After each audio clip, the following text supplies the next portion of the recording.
అన్యాయం చేయకండి your honour. చూడమ్మా, నువ్వు ఎంత ఏడ్చినా ఎన్ని కన్నీళ్లు పెట్టుకున్నా ప్రయోజనం లేదు.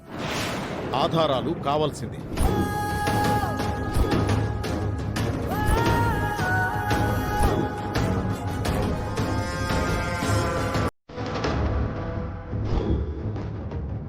ఇంకా నువ్వు వెళ్ళొచ్చు.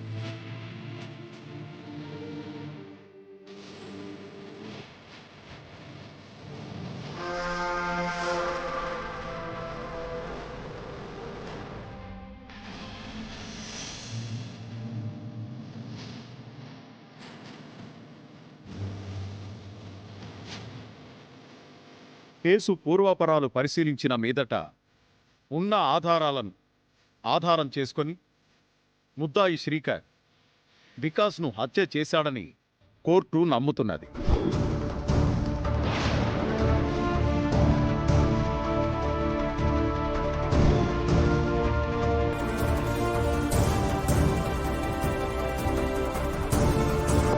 హత్యానేరానికి గాను ఐపీసీ సెక్షన్. జడ్జి గారు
నాన్నని నువ్వే కాపాడాలి.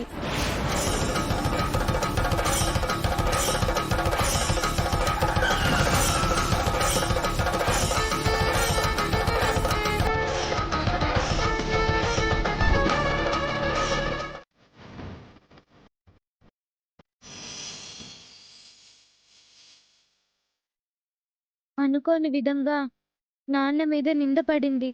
స్టేషన్ పాలయ్యాడు. కోర్టు వరకు వెళ్ళవలసి వచ్చింది. అమ్మవారి దయ వలన క్షేమంగా ఇంటికొచ్చేశారు. ఇక మీదట అలాంటివి జరగకూడదు. అందుకే దిష్టి తీయాలని మిమ్మల్ని ఇంతసేపు బయట ఉంచాను. తొందరగా తీయమ్మా. మీ అమ్మా నాన్నల మీద ఇంకా దిష్టి పడుతూనే ఉంది. మోన గురించి కమెంట్ చేస్తున్నాడు కదా. అవును బంగారం, బావ మీద కూడా ఏదో ఒక నేరం తోసేసి పర్మనెంట్గా జైలుకి పంపించేలా చేయాలి. ఓ పని అయిపోతుంది. ఇరుగు దిష్టి, పొరుగు దిష్టి, వీధిలో వాళ్ళ దిష్టి, శత్రువుల దిష్టి, ఇంట్లో వాళ్ళ దిష్టి, అందరి దిష్టి పోవాలి. లోపలికి రండి.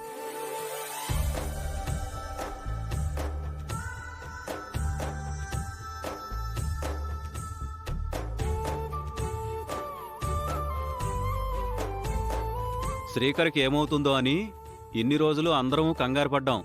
సత్య దయ వలన, అవని ప్రయత్నం వలన, అక్షయ పూజల వలన శ్రీకర్ క్షేమంగా ఇంటికి చేరుకున్నాడు. మా ప్రయత్నానికి నా కూతురు చేసిన పూజలు కూడా బాగా తోడయ్యాయి. అందుకే తొందరగా బావ బయటికి రాగలిగాడు. గుడిలో ప్రతి విషయంలోనూ చింటూ నాకు చాలా సహాయం చేశాడు. అందువల్లనే నేను కఠినమైన పూజలను పూర్తి చేయగలిగాను. Thank you so much Chintu. నీకోసం ఏమైనా చేసాయి అక్షయ. శౌర్య కోసం అయితే ఏం చేయాల్సిన అవసరం లేదు అని నన్ను ఇండైరెక్ట్ గా అంటున్నావు కదా. డైరెక్ట్ గానే అంటున్నాను. రే చికాగో, కొంచెం తగ్గురా. ఈ మధ్య నువ్వు బాగా ఎగిరి పడుతున్నావు. ఎందుకు ఎగరడు? బాగా ట్రైనింగ్ ఇస్తున్నారు కదా. అవును, అక్షయ అవని అత్తలు నాకు బాగా ట్రైనింగ్ ఇస్తున్నారు. మంచి పద్ధతులు నేర్చుకోవాలి, నలుగురితో మంచి అనిపించుకోవాలి అంటే మంచి పనులు చెయ్యాలి అంటూ ట్రైనింగ్ ఇస్తున్నారు.